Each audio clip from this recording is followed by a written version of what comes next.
The video you're about to watch is a video about, I stumbled on social media. It's a story that a guy was trying to talk about his girlfriend, his ex-girlfriend, who has a child for him. And, when the lady became pregnant, the doctor diagnosed that the child wasn't going to be okay, and they advised if she could abort it.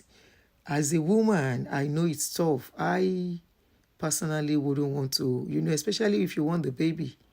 Maybe if you don't want it, is a different thing, and you were not preparing for it, and you could just quickly flush it out or something before it gets to, But like they said immediately you get pregnant, there is a life. So I wouldn't want to, for so many reasons, want to find myself in a situation whereby we need to do abortion. Talk less of a doctor telling me. But there are times that I think senses should prevail on us women after I watch this video, and I want you to watch too and see if, there is a lesson to learn, especially for the young ones.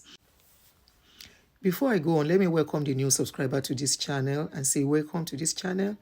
And if you have not yet subscribed, why don't you click the subscription button and turn on your notification button, so when I drop a video, you will get to see my videos. And for my returning subscribers, thank you for staying tuned to this channel.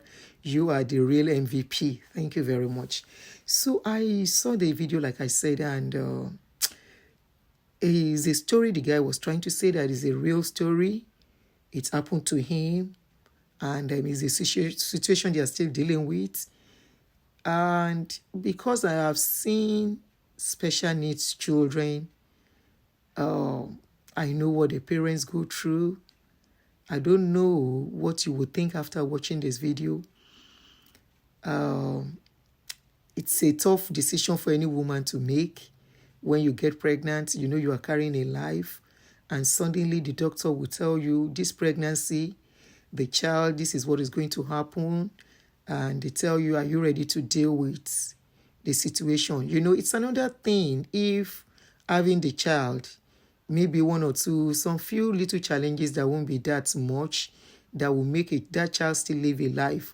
But if it is a challenge that the child, is not alive, is not dead, you understand what I mean? Where the child cannot do nothing, where the child is bedridden for life, where the child is, as an adult, live like a baby all through, and at the end of the day, maybe bye. You understand what I mean? This is one of the situations. It's a very sad one. So I want to, there's no graphic picture to show anyway. It's just a story from the guy, and I want you to listen to it. And, maybe there will be somebody that needs to learn from it. Maybe there's somebody that you might know, then you need to learn from it. Sometimes, as religious people, we will say, God forbid, I reject it in Jesus' name. Some things that cannot be rejected. It will come, if it will come, it will come for some medical reasons. It will come for some reasons that you cannot explain, that even the doctors will not be able to explain. More like a mystery, and you might have to deal with it all your life. So this is one of those situations where the name of Jesus couldn't stop it from happening. Prayers couldn't stop it from happening. And of course, we don't know, medically they know what causes it. But I want you to just watch the video on your own. Don't let me take your time. My ex decided not to abort our heavily disabled daughter, and it ruined her life. 6 years ago, I and my high school sweetheart and then girlfriend discovered that she was pregnant. We were both young, 20-year-old kids who didn't think it would happen, but thought we could take on the world together. I loved her, and a part of me now still does. The idea of building a family and starting a life was absolutely exhilarating. Then tragedy struck because we got word of what we truly got ourselves in. There were signs early on that the pregnancy just wasn't viable. But then when we did our first rounds of screenings, we learned that the fetus suffered from multiple chromosomal/genetic defects and was not developing normally. They had no faith that she would be able to carry the term and recommended aborting for her own health. I don't know why, but my ex was insistent on seeing it through. Honestly, I still to this day don't know why. She and her whole family wasn't even religious. She was really liberal in most of her views and always seemed to be pro-choice. Yet she was extremely adamant about refusing to get the abortion, despite them all being available to her. It was quickly after the realization of what we were getting ourselves into that our relationship went completely to hell. I didn't want her to carry the child to term. Not only because our daughter would live a horrible life, but because of the chances that she wasn't going to be alive after or during the birth. In the short time this has come to term, I learned more about my ex than in the 4 years we have dated. And raising a child with her became one of my biggest nightmares near the end of our relationships. In her 12th week of pregnancy, I walked away after another doctor recommended that she get an abortion. That was 6 at this point. They were incredibly worried about her own health and safety. I told her straight up I could no longer participate in the game that she's playing. I did not want to play caretaker to a heavily disabled child at 20. I would not drop out of school to play husband and father in a situation where we already know it's going to be extremely difficult and unviable, and the lifestyle of the child is going to be unbearable. It is a twisted world that we find ourselves in, and she is dragging herself down, and I'm not going with her. The shit I got from this was tremendous, but I have not regretted anything in the 5 years since my daughter's birth. As expected, my ex had extreme complicated with her pregnancies towards the end and had to have an emergency C-section at 24 weeks. My daughter was born with a multitude of issues. At the age of 5, she cannot speak, walk on her own, and must be attended to 24 hours a day. My ex has dropped out of college and only after weeks of having the baby had to live with her parents, being a nurse 24/7 with her mother. If I had stayed in that situation, I would have ended everything a long time before this point was even reached.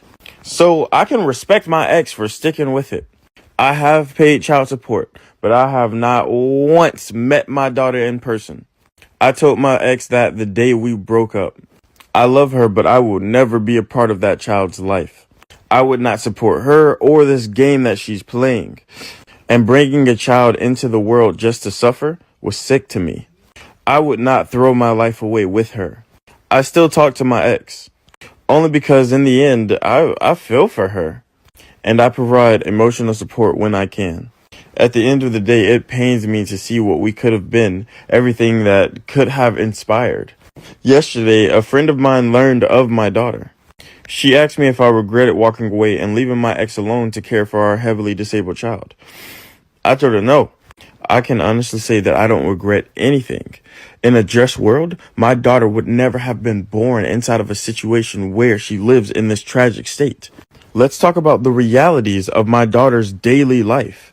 She requires 24/7 attention for a various of reasons. She cannot do anything on her own. She cannot eat on her own. She has no freedom of movement, cannot walk, run, speak, talk, and she cannot communicate in any regard outside of what an infant can. Along with this, she is on 24/7 medical watch as well. She should be in a medical facility, and I've recommended this to my ex multiple times. Or have 24/7 home care by a professional. I pay for 75% of the medical. That is not covered by our insurance or the state, and I pay for 50% of all the other expenses. She has been in development therapy since her birth, and nothing has changed at all. She has been given a 10-year life expectancy, if she's lucky. Anytime the child tries to make any movements on their own, their bones break. I don't understand how anybody would wish this life on somebody. And you may be asking how I know my ex's life was ruined because of the situation. I talked to her. I'm her emotional support. Despite everything, I do care about her very deeply. She has lost most of her autonomy. She has no social life, and her mother are on call nurses 24/7. I truly feel like this is not the life she would want to have fulfilled. But from what she tells me, it is pushing her to the brink. I have tried time and time again to get her to put our daughter into a facility with no luck whatsoever. It is not a battle that I'm interested in to fight. If she doesn't want to put the child into a facility, she does not have to. She is going to have to provide adequate care of what she does. I made my choice and she made her choice. This post is not me saying that I regret the decision that I've made or regret anything that I have put myself into. This post is me saying I made a choice 5 years ago and I'm standing by that choice. I have no real interest of arguing the morality of my choice. It is gray. There is no definitive answer whether we have brought this child into a life of pain or to not have brought this child into a life at all. It's my choice, it's her choice, and it's your thought process. But I do want to ask one question. Jonathan, in all of your wisdom, what would you do? Well, what would you? Oh, this is for me. Me? What would I do? Hey, oh, whoa. Don't put me on the spot like that. Whoa. Okay, first off, what would you do? Put what would you do inside of the comment section. And the question is, what would you do if you know for your fact that your pregnancy probably, there's a good chance, because I'm asking the women, you can't ask the dudes because it's not, you know what I'm saying? That's why asking me isn't my choice, not my body, not my choice. Anyway, what would you do if the doctors more than 6 have told you that your baby is not going to be viable as a okay specimen or child, fetus, person being born that has multiple defects, and there's a high possibility that you will not survive through this tragic birth, and we know for a fact that your child is not going to be developed in any way, would you still go through with the pregnancy? I have often counseled people, young ones, and people generally, that the decision we make, the consequences is always on us as adults. Whatever situation you find yourself, whatever you decide as an adult, whatever comes out of that decision, either positive or negative, is borne by you. And that's why I try to tell people that, look, especially adults, decision you make for your life to be happy, as long as you're not hurting somebody, is on you. Now, listening to this story, this guy explained how they were told that his daughter was not going to live a normal life, and the girlfriend was adamant. I understand where the girlfriend is coming from as a woman. You know, when you love a man, you know you are carrying a part of that man, and you really want to hold on to it as your, you understand. And from watching this video, who do you think? Do you think the lady was stupid to make that decision to keep that baby? Do you think the guy is selfish, not standing by her during this hard time? You heard he said the life expectancy for that child is just 10 years.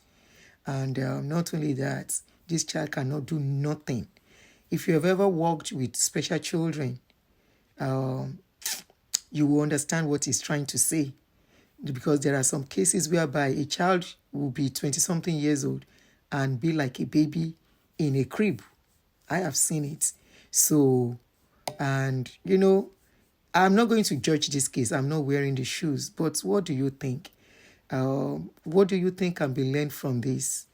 Because this is going to be, if anybody find themselves in this kind of shoes, is a tough one. I don't know. I don't want to tell honestly, I am at loss of words here. But I really hold on to something very strong in what that guy said. That it's on her to decide to keep a baby, and it's on him to decide to walk away from the situation because he doesn't want to deal with it. Sometimes we women, one of the reasons why we have a lot of young single mothers out there is because some of us some of my gender decide to fall in love blindly without using their brain.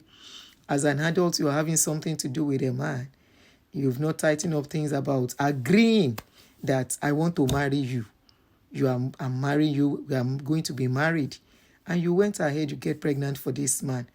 It's on you to get, because you decided to get pregnant. As an adult, you are having things together. It's on you as a woman, because you are the one that will carry the pregnancy, to protect yourself from getting pregnant. Just like it's on the man too, to protect himself from getting you pregnant. So you can see where the responsibility is tough to judge. It's on the woman to protect, it's on the man to protect. But of course, we know sometimes we can just forget and get carried away. What do you do immediately after something like that? There are money after pills to quickly take care of yourself so there is no pregnancy. You know, until you are ready, or until you are responsible enough to handle the responsibility and huge load that comes with taking care of a child. Because especially in our own part of the world, you all know want to, don't let us put religion into this. Let's face reality. We have lots of children out there back home who are become non-entity. They become non-entity just because the father that gave the woman pregnancy is nowhere to be found or is not responsible to take care of them. And the woman too, who decide to get pregnant as a single mother, as a single lady, cannot handle the financial responsibility that comes with it. We know what is going on in our part of the world. And at the end of the day, these children just go through life, become, turn in the flesh of everybody around them. So when you are as an adult, when you get to a certain age, whatever you do is on you. Don't bring religion to be covering up for your stupidity or foolishness. Don't bring religion to be, to say, my God will provide, he will do this. No, you are to provide for your child. It's your responsibility to be out there as a parent, both mother and father, to take care of your children. And I always tell ladies, look, it's not as in bad as in you going into a relationship. Make sure that relationship is well defined. Make sure you know what you are getting into. And because there are even some men that will promise you marriage, at the end of the day, will not marry you. And that's why I advise women, ladies, especially young ladies, be sure you are responsible, financially strong to a certain extent before you get too committed to a man. Not only because of child, for you to even be able to be, have mouth and be respected in that relationship. It's good for a woman to be independent financially, to have self-development, to be self-reliant, and to some extent have self-pride, not living off a man. So, and when you are making a decision, know that the decision you are making is on you and will be on you. It is in our part of the world, we say, you will come and ask for the child later in life. We have seen men that have walked out of a child's life and they don't look back anymore. A child needs both the love of a father and a mother. I am an advocate for this anytime. A child needs a balanced love. A child needs the father to be present just like they need their mother to be present. The love of a father is not the same as the love of a mother. And of course, this is not the case of this particular child. This is a child that is disabled and may not even know what is happening around they are. Was it a good decision for that lady to have kept that pregnancy, knowing the doctors have told her the challenges ahead? Was she selfish to have just thought having a child is all that matters because you want to hold on to the man? At the end of the day, this man walked away. Is abortion truly bad in its true sense? Because there are some abortion that will save your life. There are some abortion that are done. When you are talking about abortion is not about getting rid of pregnancy because you don't want it. There are some pregnancy that you must not keep if you want to be alive. There are some pregnancy you must not keep, not because you don't want to have a child, because that child may not be fully developed or will not live a normal life. You understand? So, but the decision is on everyone. But I just want you to watch, as you have watched this video, what do you think? I have said my own opinion and it doesn't have to be binding on anybody. But what do you think? Thanks for watching.